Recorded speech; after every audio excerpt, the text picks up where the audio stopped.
कति कुर्सीमा बसौँ भनेर बजारमा टुल किन्न गएको थिएँ। बजारमा त टुलको त हारालुस पो चल्दै रहेछ त हो।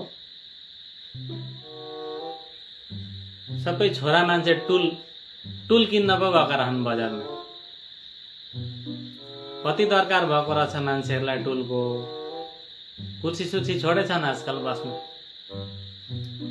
अनि टुल नभेटेर म चाहिँ आएर घरमा आएर एकछिन फेसबुक खोलौँ न त लाइभ आउँ भनेर सोचेको त यता फेरि महिलाहरूको महायुद्ध चल्दै रहेछ। फेसबुकमा त लाइभ बस्ने जग्गै पो छैन त हामी छोरा मान्छेलाई त।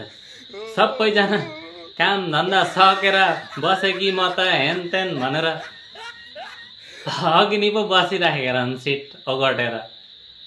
के को लागि रहेछ भनेको त कन्टेन्ट मोनिटाइजेसन टुलको भनेर पो सबै कमेन्टमा पत्तै पो देख्छु। अनि घरमा आएर बुढीलाई सोध्नु पर्यो भनेर सोध्न आँटेको नि।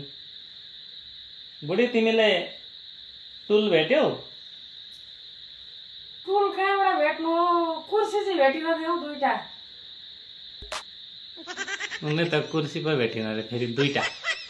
अनि कन्टेन्ट मोनिटाइजेसन टुलमा सबैजना भेटिराखेका छन् त अनि तिमी पनि लाइभ आऊ न।